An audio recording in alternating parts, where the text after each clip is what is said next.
자, 그러면 우리 2권 5장 잠시 복습하고 우리 시작해 보시죠. 자, 이제 그 5장으로 오게 되면은 자유의지라는 것이 과연 우리가 그렇게 인정할 수 있을 만큼의 어떤 내용이냐 하는 그 이야기를 이제 쭉 펼쳐나가고 있습니다.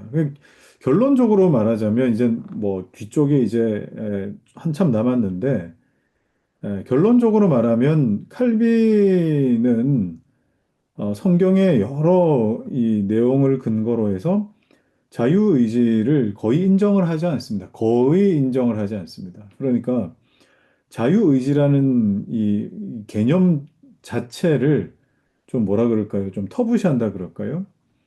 그러니까 우리가 가지고 있는 의지라고 하는 것은 하나님의 은혜가 아니고서는 뭐 선한 어떤 것이 없다. 우리가 갖고 있는 것이라고는 선한 것이 없다라고 그렇게 보는 것이고, 그러면 첫사람 아담에 대해서는 우리가 어떻게 여길 것이냐?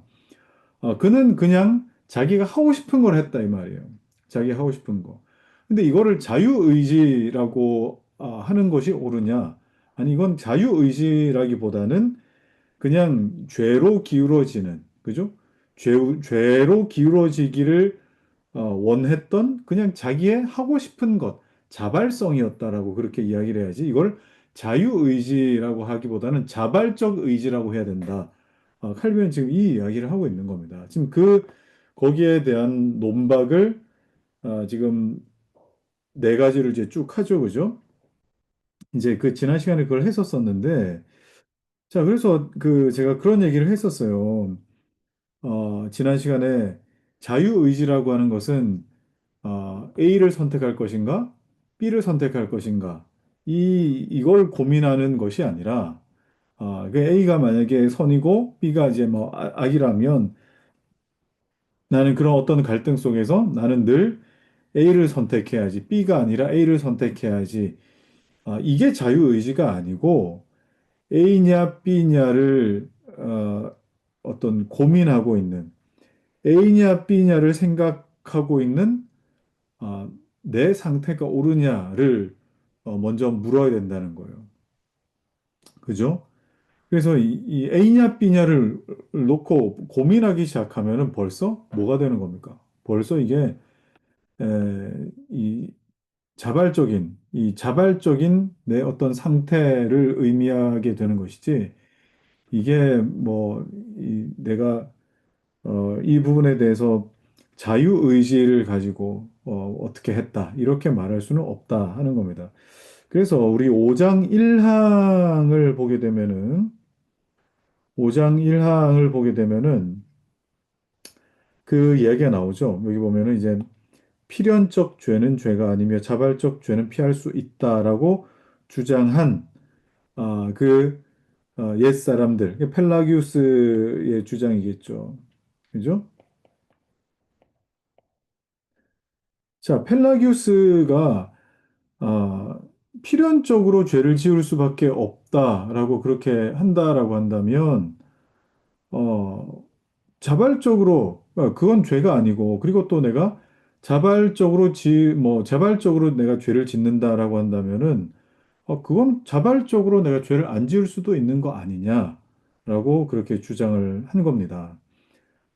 그럴듯하죠, 굉장히 어, 어떤 상식선에서 지금 주장하는 내용들을 쭉 열거하는 거예요. 자, 그런데 거기 밑에 보면은 자, 보십시오. 여기 그런 말이 나오죠. 어, 필연성이 자발적인 이기 때문에 이 필연성은 우리를 그 자체에 동요할 뿐 아니라 우리가 그 죄의 종이 되도록 강요한다라고 그들의 삼단 높의 둘째 부분 자발적에서 자유로 비약한다. 자, 그러니까 어, 자발적인 것과 자유를 어, 지금 이게 공유가 되고 있나요? 이게 지금 공유가 되고 있나요? 어.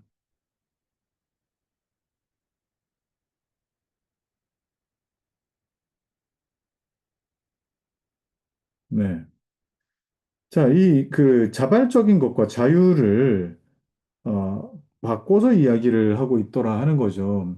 그래서 어, 그냥 사람 자기 스스로가 이것과 이것을 선택할 수 있다라고 생각하는 그 지점, 벌써 그 지점이 어떻게 되는 겁니까?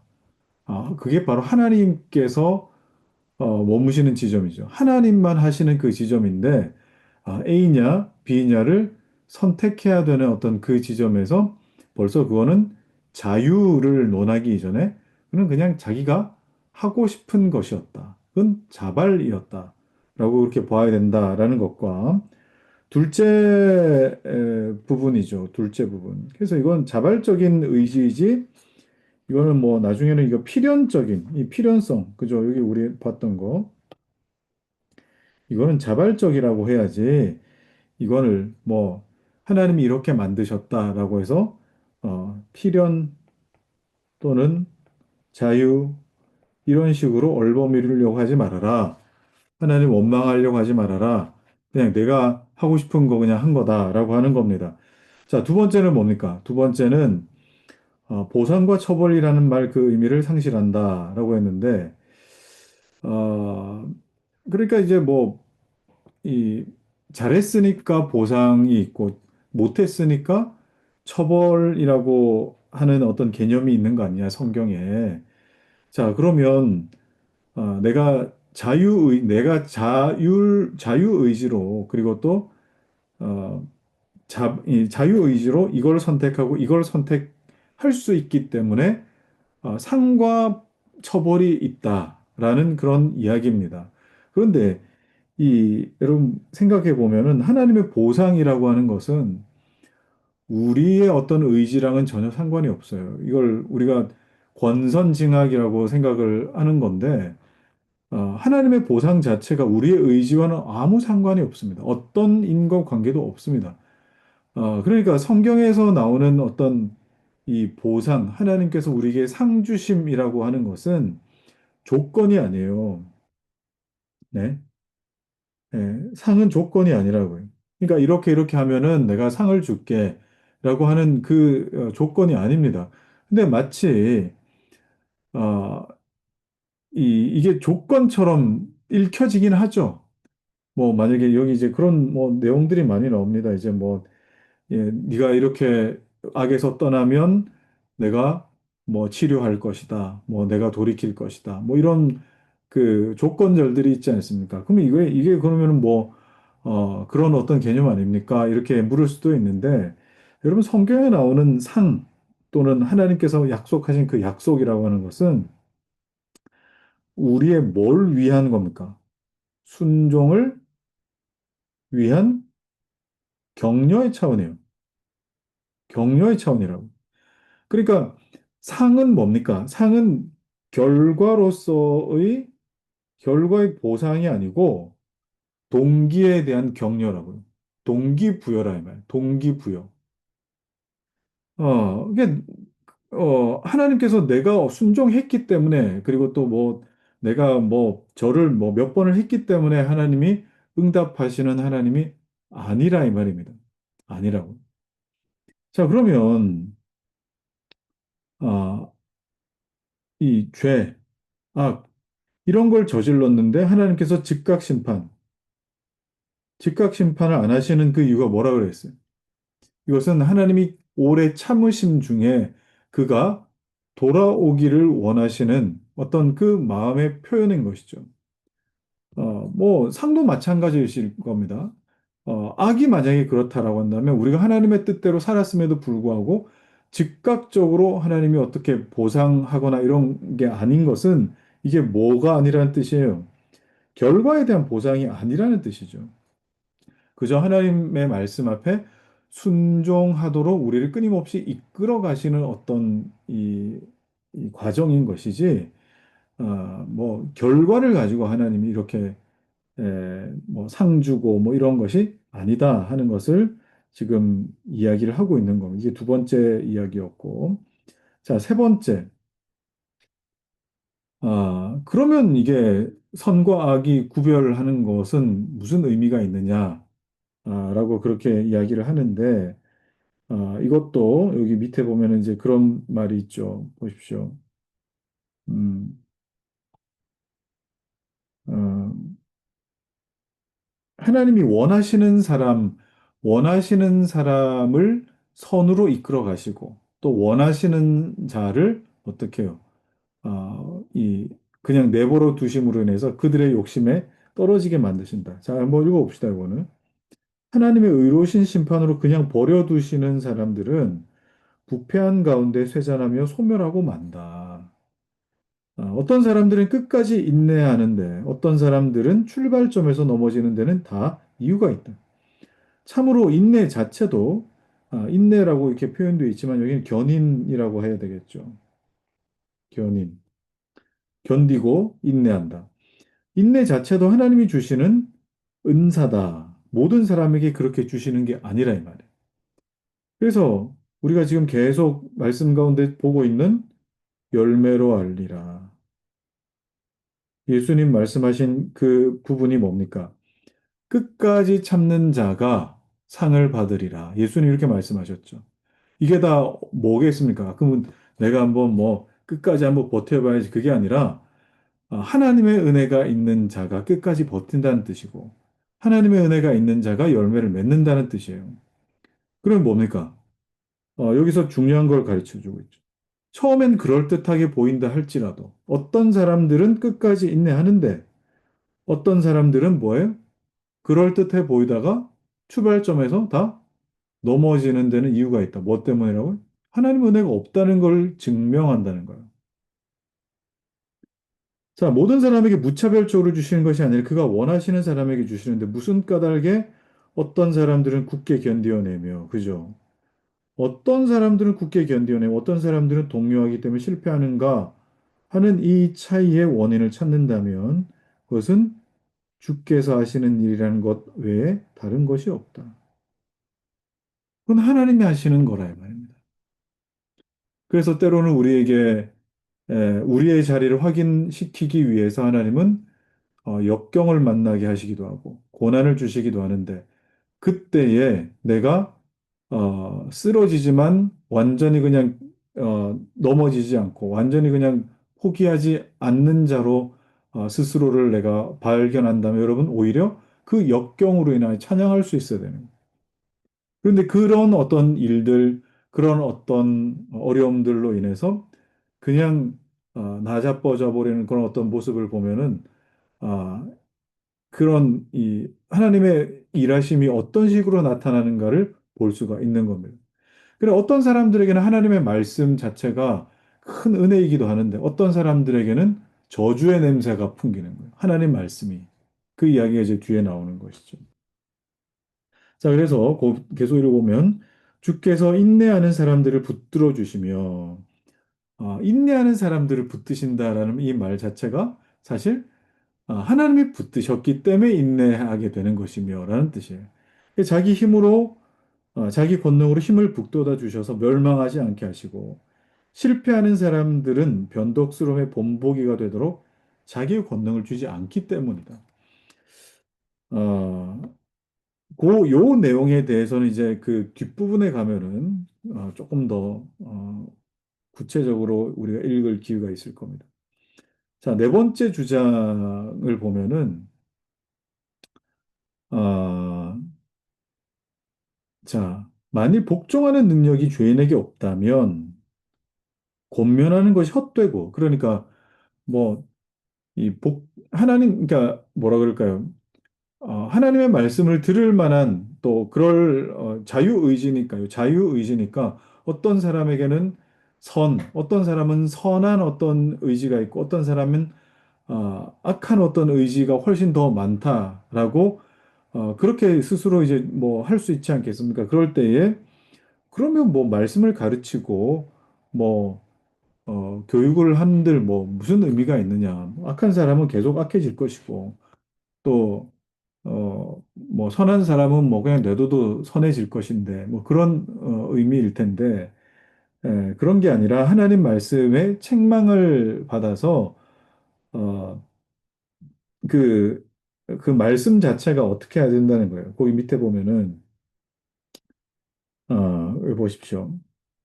교훈과 충고와 책망이 사람의 마음을 변하게 하는데 얼마나 이바지하는가를 알리는데, 뭐, 모세도 그랬고요. 또 예언자들, 선지자들도 얼마나 호되게 위협했는지 우리는 본다. 그러나 그 다음에 그들은 사람이 깨닫는 마음을 받아야만 지혜가 생긴다. 아, 정말 책망을 하고 호되게 나무라고 해도 하나님이 은혜 주지 않으시면은 그 책망이 어떻게 해요? 그 책망을 들어도 변하지 않는 것은 어쩔 수가 없는 모습입니다. 그러나 그 책망을 듣고 하나님 은혜 주셔가지고 말씀을 듣고 찔림을 받고 다시 돌이키는 자는 은혜가 있죠, 그죠? 그래서 그건 하나님이 하실 영역이다. 이런 이 마음들 이렇게 하는 것들이 하나님이 하시는 일이다라고 이렇게 봐야 된다는 겁니다. 네. 자, 그러면 충고의 목적이 뭐냐? 충고의 목적은 교육이죠, 교육. 그죠? 음. 자, 여기서부터 요거 지난 시간까지 여기까지 했나요? 예. 그래서 여기 중요한 내용을 했는데 뭐 했습니까?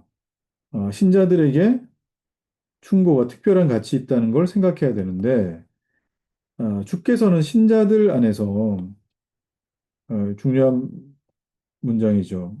신자들 안에서 성령으로 모든 일을 행하시지만 도구로서 말씀을 결시하지 않고 신자에게 효과적으로 이용하신다.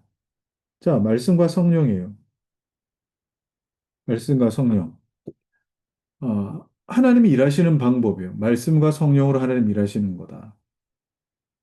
성령이 작용하시는데 성령이 가르치시는 교재가 뭐예요? 말씀이래요. 성령이 말씀하시는 방법이 뭐예요? 말씀이라는 거예요. 그래서 우리가 성령의 음성을 듣는다라고 했을 때 하나님의 말씀을 제쳐놓고 그냥 내 마음 안에 어떤 뭐 드는 그냥 묘한 어떤 기분과 감정과 어떤 뭐 그런 것을 자꾸 성령의 음성이라 하지 말고 성령께서 일을 행하실 때 반드시 그 도구로 말씀을 결시하지 않으신다. 라고 하는 것을 기억하셔야 됩니다.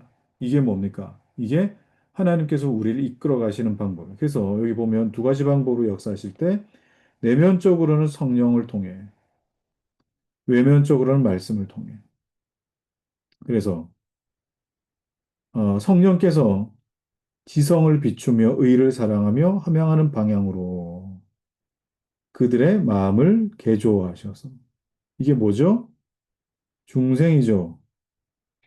그들의 마음을 개조하셔서 그들을 새로운 창조물로 만드실 때 동시에 여기 저는 이걸 꼭 놓고 싶어요. 동시에 말씀에 의해서 그들이 그와 같은 혁신을 원하고 네, 혁신을 원하고 구하며 달성하도록 활성화시킨다. 액티베이팅 하신다는 거예요.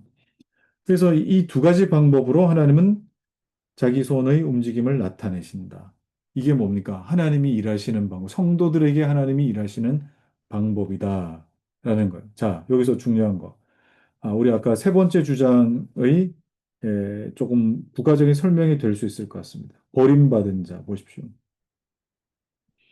버림받은 자들이 똑같은 말씀을 듣지 않습니까? 그러면은 어떻게 되냐? 그들을 시정하시려는 것이 아니고 목적이 다르다. 목적이 달라요.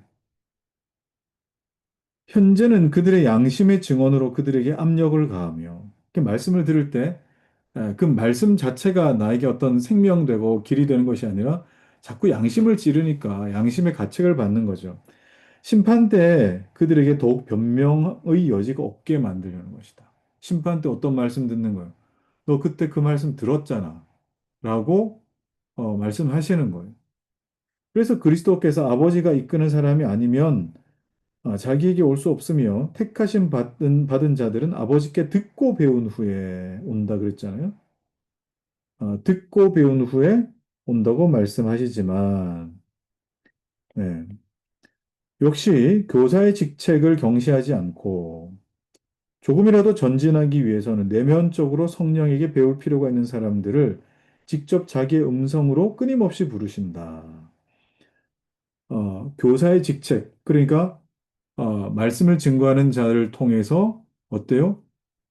성령 안에 성령께서 그 안에 어, 말씀을 가르치는 자의 그 교훈을 성령의 감동으로 받게 하신다 이 말이에요. 자, 그때에 중요한 말이에요. 그 교훈은 망하는 자들에게는 사망으로 쫓아 사망에 이르는 냄새다. 사망에 이르게 하는 냄새다. 그리고 하나님에게는 아름다운 향기이므로 버림받은 자의 사이에도 무용하지 않다. 이게 무슨 뜻이겠어요? 하나님께서는 하나님 택한 백성들을 불러 모으실 때 항상 하나님 말씀을 그렇지 않은 자에게도 들리게끔 하셔서 오히려 어때요?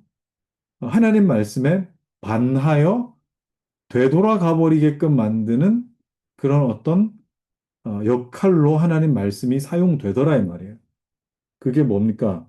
여기에서도 어, 보십시오. 목적이 다르다. 버림받은 자들을 상대로 말씀을 증거하실 때 그들을 시정하시려는 것이 아니고 목적이 다르다. 어떻게 목적이 달랐던 겁니까? 그들이 누구였는지를 드러내시고 오히려 거꾸로 가게끔 하시더라. 뭐가요? 하나님의 말씀이. 참 이게 성경에 봐도 그렇습니다. 하나님 말씀이 선포되는 곳에 베드로가 선포할 때는 형제들을 우리가 어찌할꼬 했는데 스테반이 선포한 말씀을 듣고는 어때요? 본성을 드러내죠. 그들이 그런 사람이어서 그런 겁니다. 자, 그러면 오늘은 이제 6항부터 11항까지 이제 좀 천천히 한번 살펴보도록 하겠습니다. 6항부터 11항까지.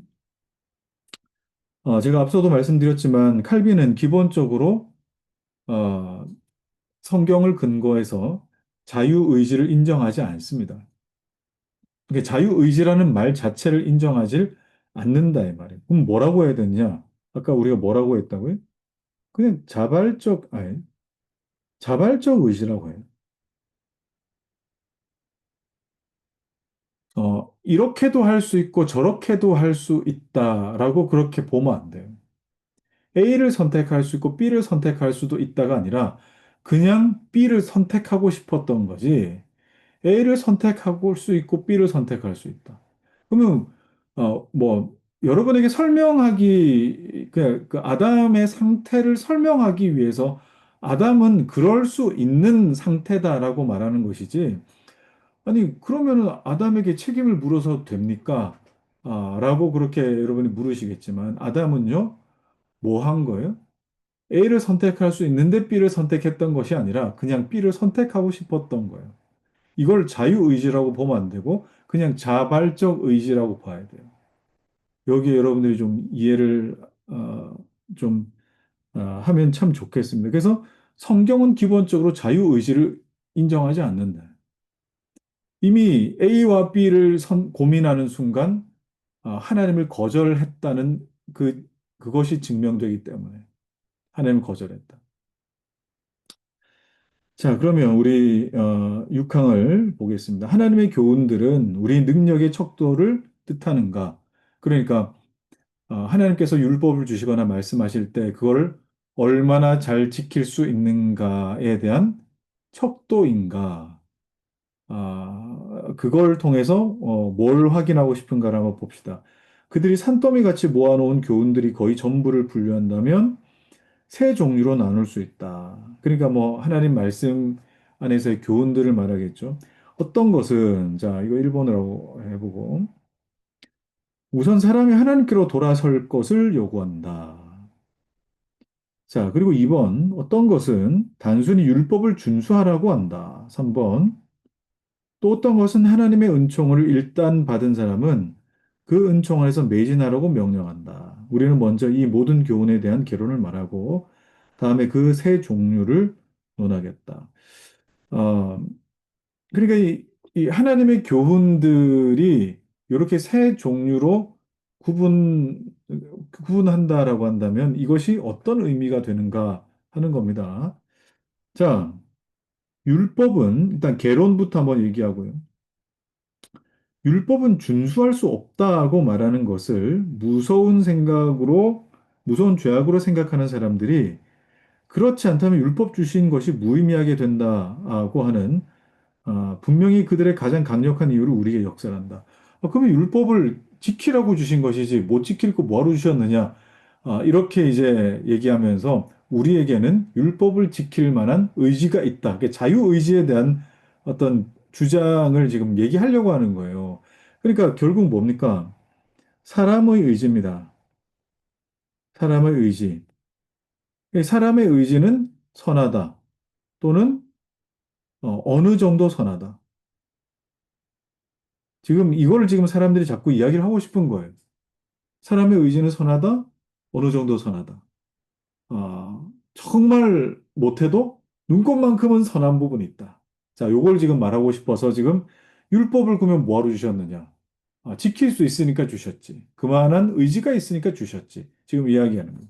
자, 그러면 칼빈은 지금 뭘 가지고 이 논지를 펼치느냐 하면 율법의 기능을 당신들이 오해하는 것 같은데, 율법은 얼만큼 지킬 수 있는가, 자신들의 능력을 어떤 시금할 수 있는 그런 시금석이 아닙니다라고 지금 이야기하는 거예요.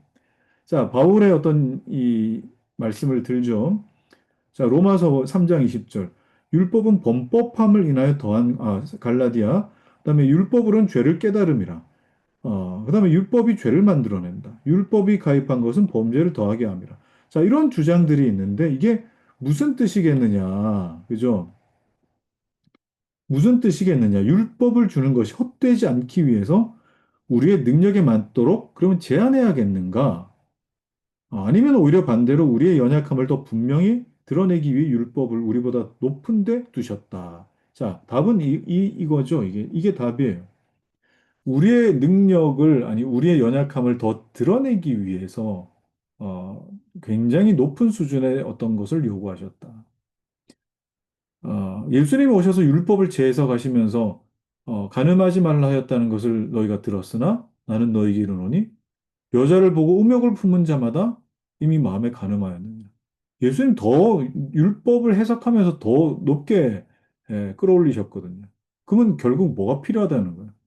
우리가 율법을 지킬 만한 의지나 힘이 있는 것이 아니다 하는 것을 예수님은 훨씬 더 강력하게 말씀하셔서 예수님 아니면 너희들 안 돼. 복음이 아니면 십자가 아니면 안 된다고. 말씀하고 싶어 하셨던 겁니다. 율법에 대한 바울의 정의를 보면 확실히 율법이 실현하려고 목적한 것은 사랑이다. 그럼요, 사랑이죠. 율법은 하나님 사랑, 이웃 사랑. 그러나 바울이 데살로니가 신자들의 마음에 사랑이 더욱 많아 넘치게 하소서라고 기도할 때에 그는 만약 하나님이 온 율법의 강령을 우리 마음속에 불어넣으시지 않으신다면 우리 귀에 들리는 율법의 소리가 아무 효과도 없다는 것을 전적으로 인정하는 것이다. 예, 그러니까 뭐 하나님이 우리 마음에 에, 어떤 은혜 주지 않으시면은 그 사랑 많은 데살로니가 성도들에게 뭐 이런 기도를 할 필요가 뭐 있겠느냐라는 겁니다. 자, 이게 이제 그러니까 그 뭐라 그럴까 어, 율법에 대한 어떤 이 개론 그리고 또 교훈에 대한 개론이었고 이제 하나씩 이제 점검하게 가겠죠. 조금 더 이제 개론에 대한 설명입니다.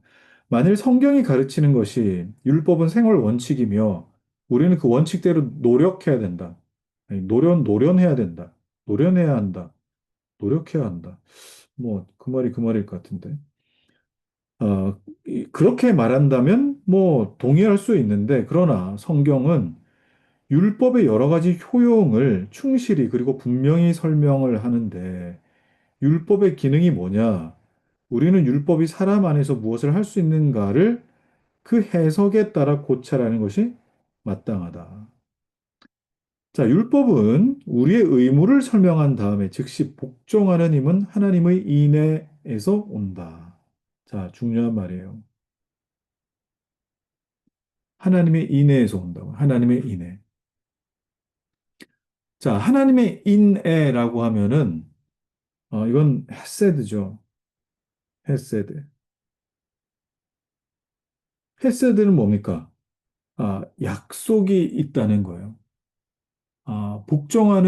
우리로 말미암아 복종하게 하는 것은 약속을 근거한 하나님의 말할 수 없는 그 사랑에서 우리가 그 율법을 지킬 수 있는 거예요. 그래서 예레미야가 이제 율법을 우리 마음에 새기게 하겠다라고 그렇게 하나님 말씀하신 것은 뭡니까? 이제 성령께서 내 안에 함께 하셔서 하나님의 말씀, 곧 율법이 내 안에 어떻게 지켜지도록 하나님의 약속을 붙들고 이제 즐거움으로 기쁨으로 지켜질 수 있도록 하시는 것이 성령이 하시는 일인 것이죠. 예, 구약 때부터 근데 사실 율법을 어, 우리에게 요구하실 때, 이스라엘에게 요구하실 때 사실 그걸 계속 뭐 하신 거냐면 이렇게 힌트를 계속 주시는 거죠. 어, 이 하나님의 헤세드, 언약에 기초한 하나님의 사랑이 아니면 이게 지켜질 수가 없다고. 이게 그냥 억지로 내 힘으로 한다고 될 게 아니라고. 이걸 힌트를 계속 주시는 겁니다. 자, 이와 같이 율법은 우리가 이 힘을 받도록 기도할 것을 명한다. 참 귀한 문장입니다. 그러니까 내가 이 하나님 말씀을 지킬 수 있도록 어때요? 하나님의 은혜가 있게 해 주십시오. 하나님의 은혜를 구해라 이 말이에요. 그냥 어, 이 명령을 잘 지킬 수 있도록이 아니라 만일 명령만 있고 약속이 없다면 그러니까 하나님의 은혜겠죠, 그죠? 이 약속, 인해, 헤세드. 우리는 우리의 힘이 그 명령에 응답할 만한가를 시험해야 할 것이다. 그죠? 뭐 늘 언제든지 율법의 요구에 시험 받아야 될 것이고. 그러나 명령에는 즉시 약속이 연결되어 있어서, 네. 항상 율법에는, 아, 그 율법에 따른 약속이 있어서 우리가 얻는 지지뿐 아니라 우리에게 있는 덕성까지도, 아, 이 전직이 아니고 전적으로 하나님의 은총이 주는 도움에 달렸다. 그렇습니다. 전적으로 하나님의 은총이 주는 도움에 달렸다. 우리는 율법을 준수하기에 충분한 힘이 없는 것은 물론이고 완전히 무능하다는 것을 그 약속들이 넉넉히 증명한다. 그러니까 이 약속 때문에 우리가 힘을 얻어서 기쁨으로 이 말씀들을 감당하는 것이지. 그만큼 우리는 연약한 존재다. 이 약속 자체가 아, 우리의 무능함을 반증하는 것이다. 라고 그렇게 봐야 된다는 거예요. 그러므로 우리의 신과 율법의 교훈들을 비교하는 것을 더 이상 강조하지 말라. 이거는 말도 안 되는 비교라는 거죠. 주께서 율법으로 주시려는 의의 표준을 우리의 연약한 힘을 가늠 보아 적용하신 것이 아니다. 모든 점에서 주의 은총이 지극히 필요한 우리는 자기가 얼마나 준비가 빈약한가를 이 약속들을 보아서 더욱 생각해야 한다. 자, 그러면 여러분, 율법에 순종하면서 하나님의 선하심을 발견하게 하신 거죠. 율법의 순종할 때 하나님 선하심 발견해요. 자, 율법에 순종할 수 있도록 뭐 하신 거예요? 어, 약속을, 약속을 허락하셔서 우리 마음에 기쁨과 격려가 되도록 하나님 그렇게 하셨다 이 말입니다. 근데 이건 우리들이 아이들만 키워도 충분히 알 수 있는 장면입니다.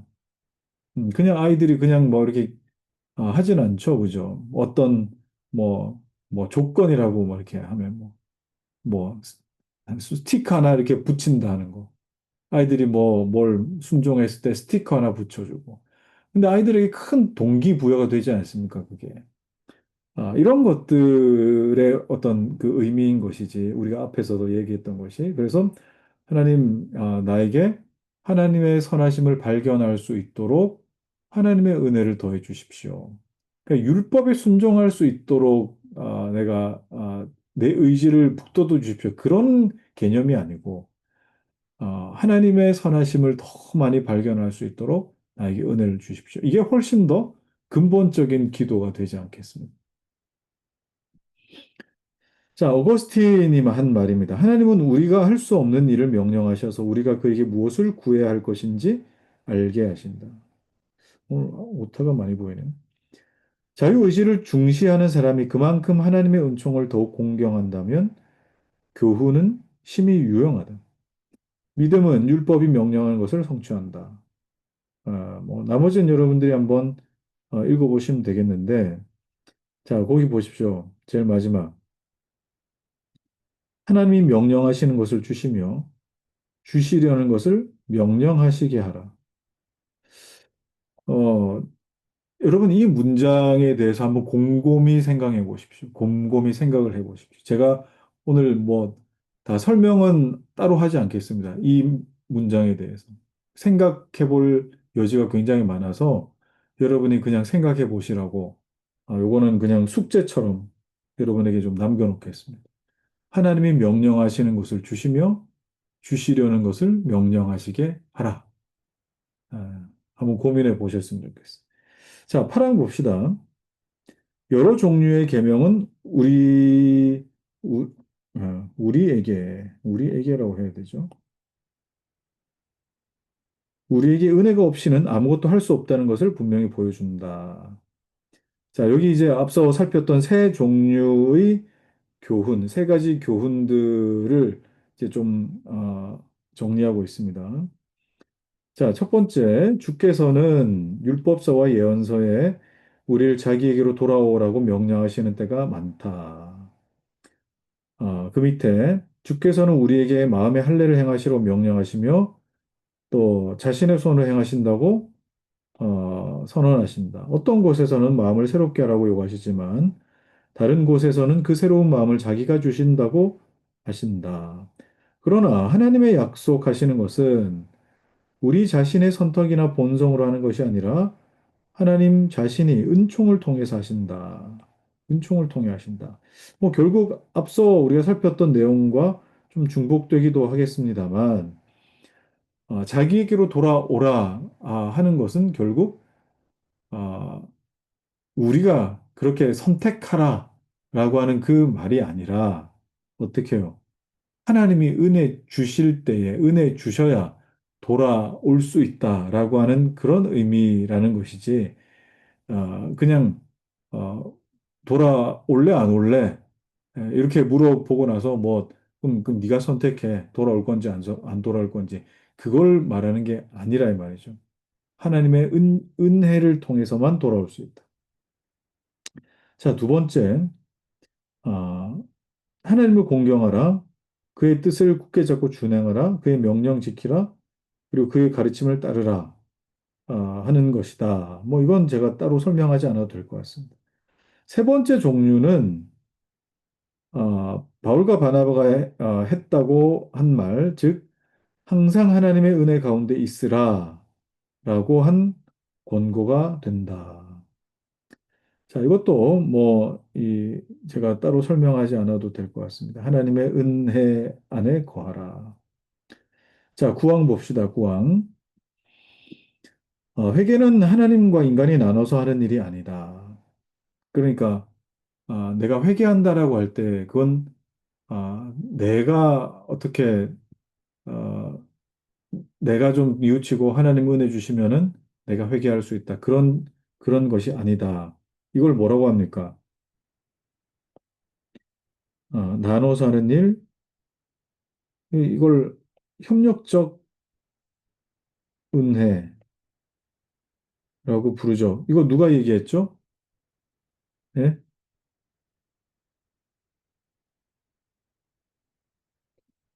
알미니우스죠. 알미니우스.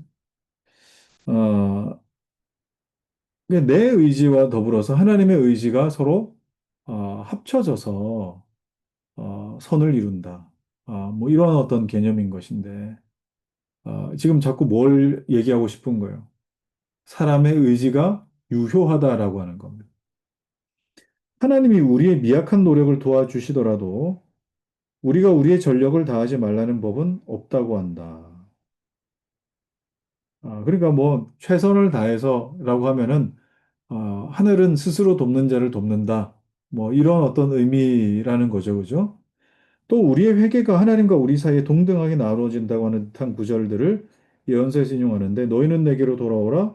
그리하면 내가 너희에게 돌아가리라. 자, 이거 어때요? 먼저 우리가 돌아오면 하나님 돌아오시는구나. 기가 막히지 않아요, 그죠? 주께서 어떤 도움을 우리에게 주시느냐 하는 것은 위에서 설명했으니 그 밑에 하나님의 모든 명령을 실천하기 위해서는 입법자이신 하나님의 은총이 필요하다는 것과 그 은총이 무리에게 약속되었다는 것이 분명한데도 주께서 율법에 대한 복종을 우리에게 요구하신다는 이유만으로 율법을 지킬 능력이 그들이 우리에게서 요구하는 무의미하다는 것이다. 그러니까 주께서 율법에 대한 복종을 요구하셨기 때문에 그걸 지킬 만한 능력이 우리에게 있다. 지금 그 얘기 지금 계속 반복하는 거잖아요. 자, 그러면 옛날 백성과 맺은 하나님의 언약은 문자로만 한 것이었기 때문에 무효할 뿐 아니라 더욱이 하나님의 영이 언약에 개입해서 사람들의 마음을 복종하게 만들지 않으시면 성립되지 않는다는 것을 잘 살펴야 됩니다. 그러니까 하나님과 백성들이 맺은 언약을 가만히 보면은 늘 하나님 일방적이십니다. 백성들은 그냥 말뿐인 거예요. 뭐 백성들이 뭐 어떤 희생을 한다거나 뭐 그런 게 별로 없어요. 아브라함과 맺으신 언약도 일방적이고 모세와 맺은 언약도 일방적이시고 거의 그런 어떤 이 개념인데 그러면은 그 약속이 이루어지게 하려면 어떻게 됩니까? 하나님의 영으로 그들에게 은혜를 주시고 능력을 주셔야 그 언약이 유효하게끔 되는 것이지 그냥 뭐 문서화됐다 아니면 뭐 그때 당시에 언약 체결의 형식을 빌어서 이게 성립이 됐다 이렇게 볼 수만은 없다 이 말이에요. 자, 너희는 내게 돌아오라 그리하면 내가 너에게 돌아가리라 이 말씀도 그들의 오류를 지지하지 않는다. 이게 우리의 의지를 절반 정도 인정한다는 말이 아니라는 거예요. 자, 거기서 하나님 돌이키신다는 것은 우리의 마음을 새롭게 하며 회개하게 하신다는 그런 뜻이 아니라 우리에게 물질적 번영을 주심으로써 우리를 친절히 대해 주심을 입증하신다는 뜻이다. 자, 그러면 여기서 요 부분 있죠. 너희는 내게 돌아오라. 에서 벌써 뭐가 된 거예요? 하나님이 하나님의 은혜 주심이 있는 거예요. 하나님의 은혜 주심을 전제한 말이에요. 내가 너에게 돌아가리라가 하나님의 은혜가 회복되는 것이 아니라 너희는 내게 돌아오라가 하나님의 은혜 주심의 전제라고. 그리하면 이건 뭐라고요? 이 은혜에 너희가 신실하다면 복을 줄 것이다. 이후에 너희가 격려를 얻게 될 것이다. 라는 그런 의미가 되는 겁니다. 자, 이것은 우리에게 역경을 주셔서 우리에게 불쾌감을 보이시는 때가 있는 것과 같다. 그래서 여러 가지 불행과 재난으로 지친 백성이 하나님이 그들에게서 떠나셨다고 불평했을 때 하나님께서는 만일 그들이 의의 모범이신 하나님께로 돌아와서 정직한 생활을 한다면 하나님의 사랑을 받으리라고 대답하신 것이다. 자, 요거를 어떻게 해석하는지 여러분들이 좀, 잘 이해를 하시면 그, 요런 어떤 내용들이 많기 때문에, 요렇게 여러분들이 성경을 보시면은, 우리가 이렇게 하면 하나님도 이렇게 하시는구나. 이렇게 해석하지 않아야 된다는 말입니다. 자, 10항을 봅시다. 자, 둘째 종류의 논법은 주께서 우리의 의지와 언약을 맺으시는 약속들을 인용하는데 너희는 선을 구하고 악을 구하지 말라. 그리하면 살리라. 여기도 조건절이 나오지 않습니까? 그리하면 이렇게 나오는 게. 자, 너희가 즐겨 순종하면 여기도 나오죠. 조건절. 거절하면. 자, 너희가 나의 목전에 가증한 것을 버리고 마음이 요동치 아니하며 이것도 마찬가지고 내가 내 하나님 여호와의 말씀을 삼가 듣고 행하면 그죠? 자, 이런 구절들이 많아요. 주께서 이 축복들을 주시겠다 약속하시지만 만일 우리에게 그 약속을 실현하거나 무효로 만들 힘이 없다면 그 약속이 우리의 의지를 상대로 하는 것은 부적당하거나 희롱일 것이라고 생각한다. 그러니까 아, 어떤 의지가 있다라고 생각하는 사람들은 이런 것들을 증거로 들이밀면서 아니, 그러면 이런 것들은 우리를 놀리시는 거냐? 우리 의지가 없는데 뭐하러 그럼 하라고 그러냐? 이렇게 얘기한다는 거죠. 어, 만일 우리의 의지 자체가 우리의 지배하에 있지 않다면 자기의 사랑이 우리의 의지에 좌우된다고 선언하시는 하나님은 우리를 잔인하게 속이신다. 하나님이 우리 앞에 자기의 축복들을 전개해 보이시면서도 그것을 즐길 능력이 우리에게 없다면 하나님의 이 선심은 대단한 것이다. 어, 절대로죠, 절대로. 걸대로가 아니고. 절대로 실현되지 못할 불가능한 일에 의존하는 약속이니 놀랍고 확실한 약속이로다. 조건이 붙어 있는 약속들에 관하여 다른 곳에서 언급할 것인데, 그때 약속의 실현이 불가능하다는 데는 아무 불합리도 없다는 것이 분명하게 될 것이다. 이 점에 관해서 하나님이 우리에게 힘이 전혀 없는 것을 아시면서 자기의 축복을 받을 만한 일을 하라고. 자, 우리에게 힘이 없는데도 축복받을 만한 일을 하라고 하시는 것이 잔인한 속임수가 아니라고 나는 단언. 그런데 그 약속은 신자들과 불신자에게 다 제시되므로 양쪽 다 유용하다. 자, 어떻게 유용하냐? 하나님께서는 교훈으로 불신자들의 양심을 찔러 그들이 심판을 잊어버리고 죄악에 탐닉하지 못하도록 하시는 것과 같이 그들이 하나님의 사함을 받을 가치가 조금도 없다는 것을 증언하도록 약속 안에서 그들을 부르신다고 할 수 있다.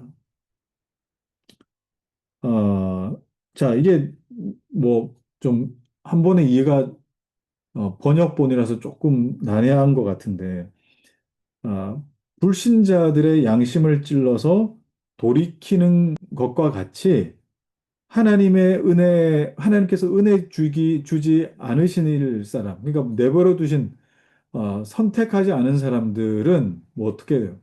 하나님의 사함을 받을 가치가 조금도 없다는 것을 스스로 드러내도록 어떻게 해요? 그 약속들이 전혀 지켜지지 않는다는 것을 그들을 통해 보여주신다는 거예요. 네. 자, 그러나 신자들에 대해서는 어떻다는 겁니까? 그들이 은총을 간구하도록 하나님께서는 백방으로 격려하십니다. 자, 목적은 뭐예요? 이거예요. 이게, 이게 목적이라고, 이게. 은총을 간구하도록. 그러니까 내가 이 율법을 지키도록이 아니라 은총을 간구하도록. 어, 그러니까, 결국 그 예수님이 그 자꾸 이제 귀신 들린 아들이 불에도 뛰어들고 물에도 뛰어들고 하니까, 어, 이제 예수님 뭐라고 하십니까? 어, 이제 뭐 그 제자들도 옆에 있고 할 때, 뭐, 내 아들을 좀 고쳐주십시오. 하실 수 있거든, 좀 고쳐주십시오. 할 수 있거든이 무슨 말이냐. 믿는 자에게 능히 하지 못할 일이 없느니라. 그랬더니 그 아버지가 뭐라고 이야기한 줄 아십니까, 여러분? 뭐라고 얘기했는지?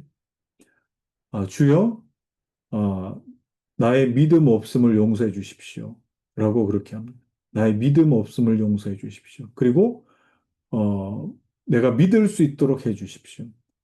자, 이 지금 아버지의 그 기도가 바뀌고 있지 않습니까? 처음에는 아들을 고쳐 주십시오라고 그렇게 기도하다가 믿음 없음을 용서해 주십시오라고 그렇게 구하고, 그다음에 믿을 수 있도록 해 주십시오. 자, 결국 여러분 신자들은요, 하나님께서 부르시는 자들은 그 모든 상황을 통해서 뭘 간구하게끔 하시느냐면 문제가 해결되도록 간구하라고 하는 말씀하시는 게 아니라 하나님을 구하도록 하시는 겁니다. 하나님의 은총을 구하도록. 그걸 위해 하나님께서 백방으로 격려하시는 거예요. 자, 우리가 보인 바와 같이 교훈으로 그들을 위해 이미 성취하신 일을 약속으로 이루려고 하시는 것은 조금도 모순이 아닐 것이다. 격려 차원에서. 하나님은 교훈으로 자기의 뜻에 대해 우리를 가르치실 때에 우리의 불행을 알려주시며, 그죠? 우리의 불행을 알려주시며, 책망하시죠, 그죠? 우리가 얼마나 충심으로 그의 뜻에 어긋났느냐 하는 것도 알려주신다. 동시에 우리를 바른 길로 인도해 주시도록 성령께 호소하라고 격려하신다. 그러나 교훈은 나태한 우리를 충분히 감동시키지 못하므로 약속을 첨가하셔서, 네, 또 못하네. 일종의 달콤한 생각으로 우리가 그 교훈들을 좋아하도록 유인하신다. 그러니까, 이걸 참 너무 쉽게 기복으로 사람들이 생각합니다. 너무 쉽게. 이렇게 하면 하나님 이렇게 하신대. 이렇게 하면 이렇게 하신대. 정작 구해야 할 은총을 하나님의 은혜를 구하지 않고, 이런 말을 하면은 이렇게 반응하신대. 이렇게만 생각을 하는 거예요. 자, 의에 대한 소원이 간절할수록 의에 대한 소원입니다. 의가 뭡니까? 하나님 앞에서의 바른 관계 아닙니까? 우리는 하나님의 은총을 더욱 열렬히 구하게 된다. 그렇죠. 결국 이걸 구해야 되는 거예요. 의를 위하여 하나님의 은혜를 구해야 되는. 그렇기 때문에 너희가 즐겨한다면, 너희가 순종한다면이라고 하시는 호소의 말씀으로 주님이 우리에게 결심하거나 순종하는 자유로운 능력을 부여해 주시는 것도 아니며 우리의 무력함을 조롱하시는 것도 아니다. 자, 그러면 여러분들이 성경에 나오는 하나님의 화법을 아셔야 돼요. 하나님의 화법이 어떻게 됩니까? 뭐 두 가지가 있죠, 그죠? 강하게 저주하는. 그냥 막 이 땅에서 그냥 쓸어 없어져 버릴 정도로 강하게 저주하시는. 자, 이건 뭘 말하는 거예요? 그냥 확 죽어라. 이걸 지금 말씀하시는 게 아니잖아요. 뭐 어떻게 하라고요? 하지 말라. 하지 말라는 말이에요. 하지 말라. 진짜 저주받고 죽으라는 뜻이 아니고 하지 말라는 뜻이에요. 자, 그다음에 번영을 약속. 내가 복주고 복주며 뭐 이런 말씀들이 있죠. 이거는 어떤 차원입니까? 야, 진짜 이렇게 하면 내가 11조 하면 복 받는구나. 이런 게 아니고 11조 하면 복 받는구나가 아니고 어, 쌓을 곳이 없도록 부어주리라. 이렇게 11조 하면 쌓을 곳이 없도록 부어주시는구나. 이렇게 되면 안 되는 거예요. 번영을 약속하신 게 뭡니까? 격려하시는 거죠. 무엇에 대한 격려예요? 하나님의 의에 대한 소원이 간절할수록 하나님의 은총을 구하는. 하나님, 내가 이걸 도무지 지킬 수 없는데 이걸 감당할 수 있도록 은혜를 주십시오. 이걸 감당할 수 있게 해주십시오. 기쁨으로 감당할 수 있게 해주십시오. 네, 그렇죠. 근데 이걸 또 안 잊고게 생각을 해요, 사람들은. 아니, 왜 그래 도대체? 왜 그딴 식이 하나님은 항상? 그래서, 그렇게 안 잊고게 생각하거나 또 뭐예요? 어, 기복으로 생각하거나. 하나님 이렇게 말씀하시면, 하나님 도대체 왜 그러셔? 뭐 성격 파탄자야? 왜 그래? 기복이야? 뭐. 자, 여러분 이게 사람들이 알아들을 수 있도록 하시는 방법이지, 그만큼 이렇게 말씀 안 하시면은 못 알아들으니까 이렇게 말씀하시는 거 아니겠어요? 하나님께서. 자, 마지막 강의입니다. 마지막 강의인데, 여러분들이 이 본문을 쭉 한번 읽어보시고, 뭐, 특별히 앞의 내용들을 이해하시면 특별히 어려울 내용은 없을 겁니다. 자, 여기에, 이제 고어처럼 나오는 부분인데, 자, 이 순경을 원하고 역경을 두려워했으며, 자, 순경이라고 하는 것은 우리가 앞에 나오는 번영이라고 그렇게 번영 이렇게 하면 조금 더 이해하기가 쉬울 것 같아요. 순경을 원하고 역경을 두려워했다. 순경을 얻고 역경을 피하기 위해. 자, 이거 한번 보시고 뒷페이지 72페이지는 한번 읽어보면 좋겠습니다. 그러므로 우리는 바울이 신자들에게 두렵고 떨림으로 너희 구원을 이루라. 그리고 너희 안에 행하시는 이는 하나님이시니 그죠? 너희로 소원을 두고 행하게 하시나니라고 경고한 말을 유의해야 된다. 참으로 사도가 그들에게 할 일을 지정한 것은 육의 태만을 허락하지 않게 하려는 뜻이다. 그는 두려움과 조심성을 명령해서 그들의 자만을 깼으며 그들에게 주어진 의무는 하나님 자신이 하시는 일침, 일침이 아니라 하시는 일임을 기억하게 됩니다.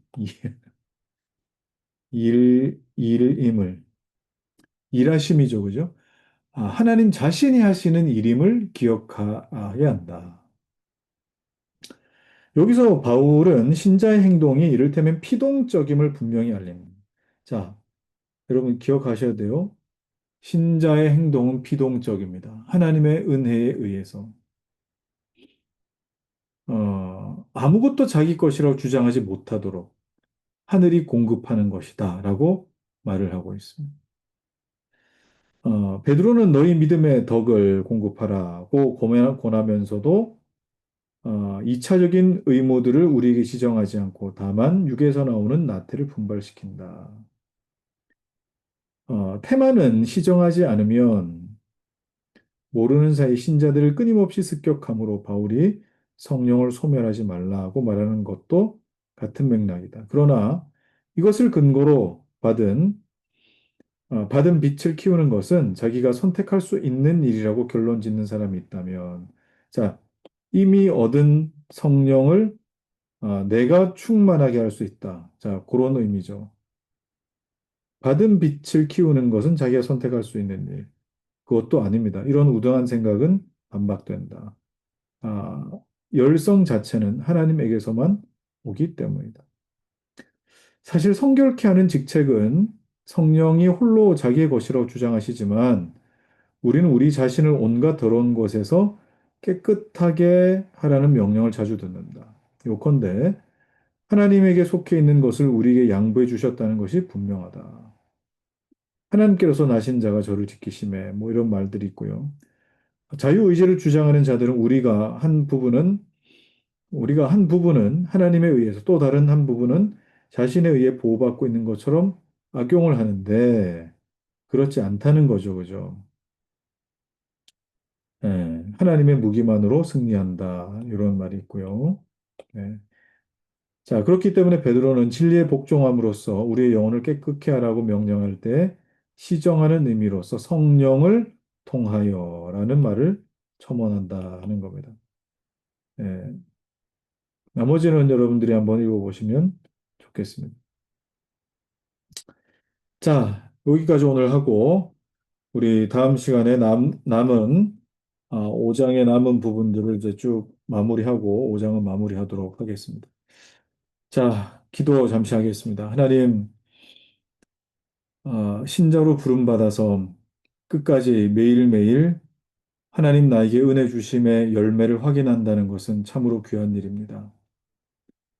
아, 나무들도 그리고 열매의 익어감을 통하여 생명이 있음을 늘 확인할 수 있듯이 사랑하는 주의 성도들 그 삶의 매일매일이 하나님의 은혜의 흔적이 될 수 있도록 하나님 은혜를 더하여 주옵소서. 예수 그리스도의 이름으로 기도옵나이다. 아멘.